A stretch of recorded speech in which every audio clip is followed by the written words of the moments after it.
Alright, so the next step I'm going to show you guys, I have another recording of this, but I just don't think it's very helpful. I think I can do this better.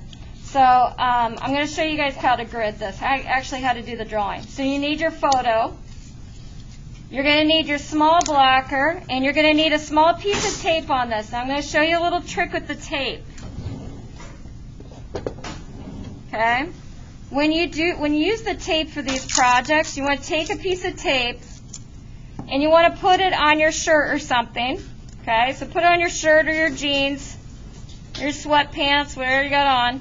And you want to take basically take some of the sticky off the tape. So the tape is almost too good. And when it's too good, when you lift it up, it's going to rip things. So we want to take some of that sticky off. So using your clothes to do that, plus you get the lint off your clothes, so it's like 2 for the price of 1, you know?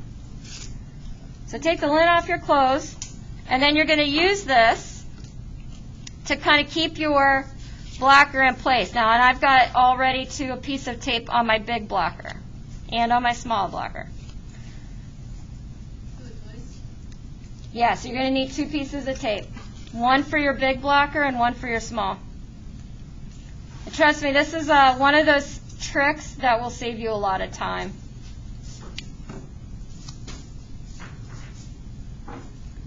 Alright, so the next thing, it's all about which way your paper and your photo goes, okay?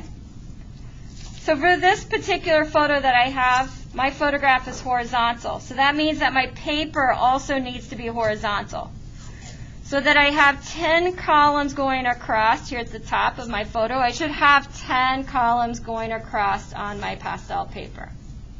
Now if you're different, maybe perhaps your photo is vertical, so if that's the case, then your paper also needs to be vertical. Okay, so paper and your photograph need to be going in the same direction. Okay? Mine happens to be horizontal. All right, the next step, once you figure out which way your paper and your photo need to be turned, is now placing this blocker to get started. Now, if you are right-handed, how many people do I have in here that are left-handed? Okay. So I'm going to show you what you'll have to do too. If you're right-handed, you're going to start over here on the left side at the top. So I want everybody to go ahead and take your blocker. And I'm going to zoom into this so you guys can see this. I'm going to put that blocker, that small blocker, over top the first 4 boxes. Right here on the left side, so that all I see are those first 4 blocks up there in the top left corner. And this is again because I'm right-handed. For those of you that are left-handed, you're going to start up at the top but on the right side. So all of my left-handers, you guys are going to put your blocker over here on the right. This way you're not dragging your drawing arm across your drawing when you're doing it. Okay? So because I'm right-handed, I got to go back here. Now you will notice now why we have those marks on our blockers. So you can see that those long marks that I have here should match up with those grid lines from the paper. Okay? These short marks, those divide each block into half, so you can see where the middle is. We're basically going to be graphing. Now for the big blocker, I'm going to zoom back out here. Got my paper. I need to put my big blocker in the same spot on my paper that it is on the photo. So I'm going to take that blocker. Again, I'm going to use those guidelines on the blocker to help me line this up the right way. So now you can see that my long marks, again, match up with the grid lines that I have on my paper, and the short marks help me identify the middle. Okay, so it should match, again, the same placement on my pastel paper as on my photo. All right, so I want you guys to just kind of place your blockers all in the right spots, and then I'm going to come around and check it before I show you how to start the drawing.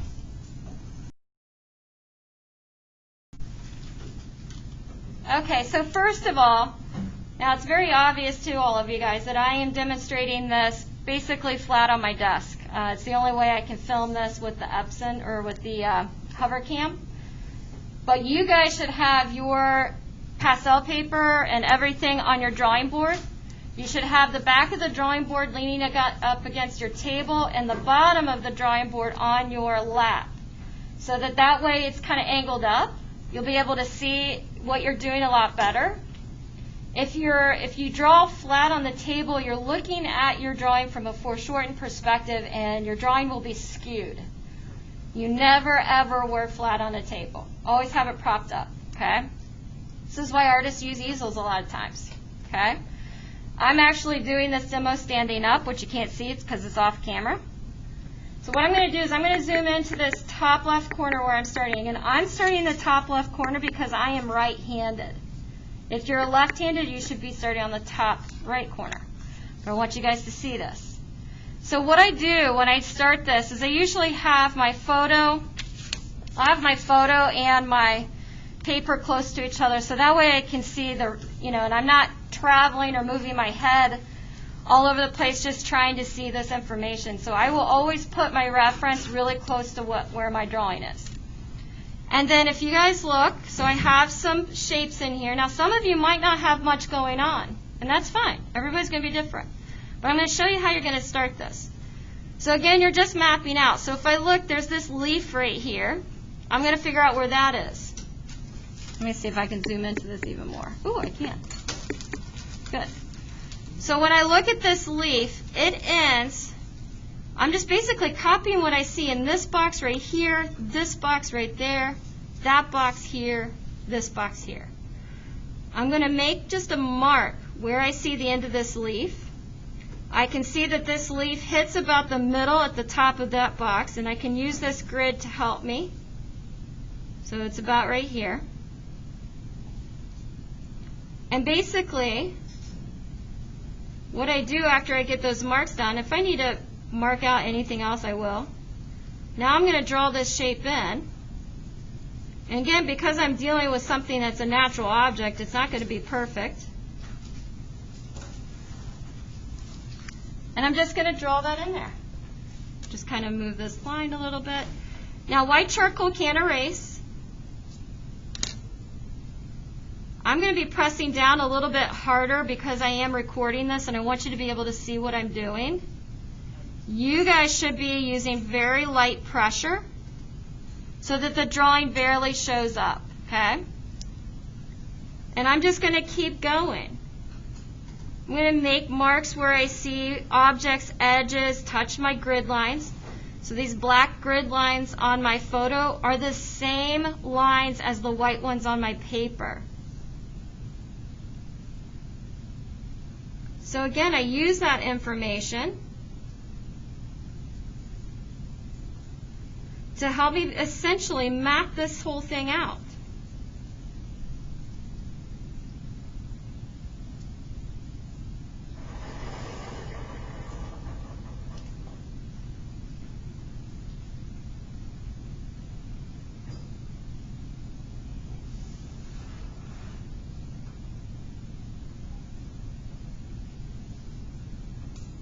And this is basically, this is what you call the grid method.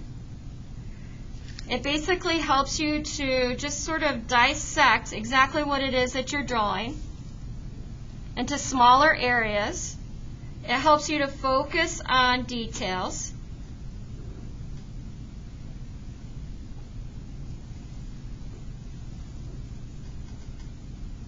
You tend to be more accurate with your drawing this way.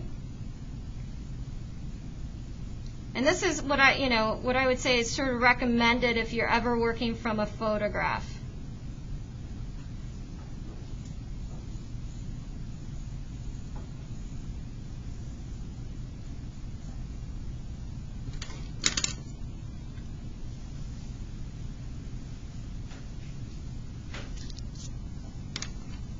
And so we're essentially are drawing 4 boxes at a time.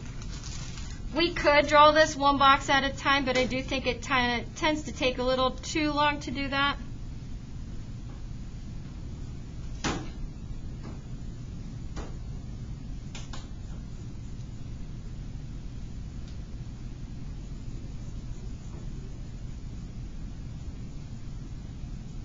And the grid lines are basically my guide for how to do this.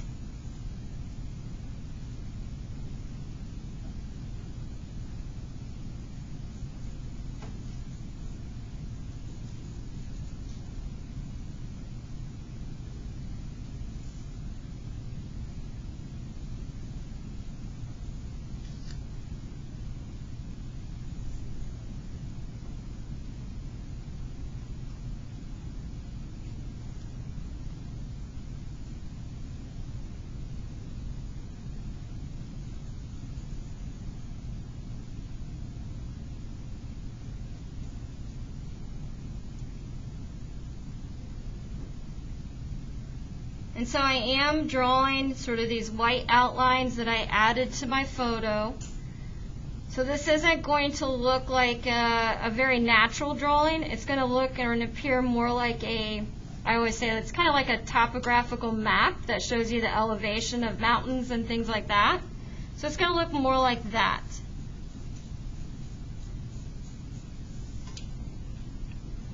So there I think I have what I need included in this. Okay, and then I'm going to show you one little step here too. So if you guys look, I have this corner right in here, this shape that's white. Some of you guys have highlights that look pretty bright. What you can do is, if you're confident you have it in the right spot, you can actually shade in that area with a thin layer of white charcoal pencil, which will help you just see that shape a little bit better, but will also actually start establishing an undertone, a bright undertone for that area. So I'm going to go ahead and shade that in. And again, I did that because that area is super, super bright. I mean, it's pretty much white. It's not to say I'm going to keep it white, but which I probably won't. And then the next step, I'm going to zoom out for this. To move on, you have some choices here. I'm going to zoom quite far out here. So I can, once I get my first quad, we call this a quad done because there's 4, I can choose to, I'm going to carefully remove my blocker. I can either go down to the quad below it, okay, and I can go down this way and then maybe back up and then over here. Or if I want to, I can go across. I actually prefer to go across just because I think sometimes I drag my hand or arm over my drawing too much. So then I would just move that over. I need to move my blocker for my small blocker over.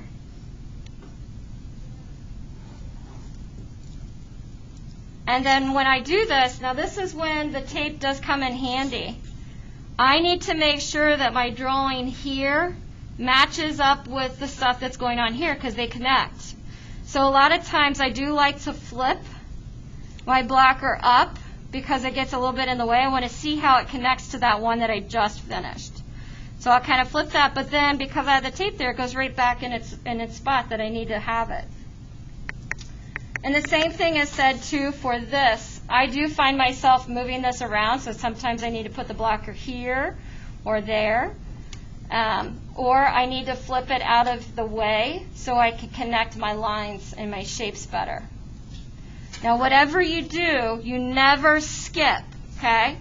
So don't finish this quad and go over here to the bottom corner and start doing that. You always have to just progress to the one that's next to it.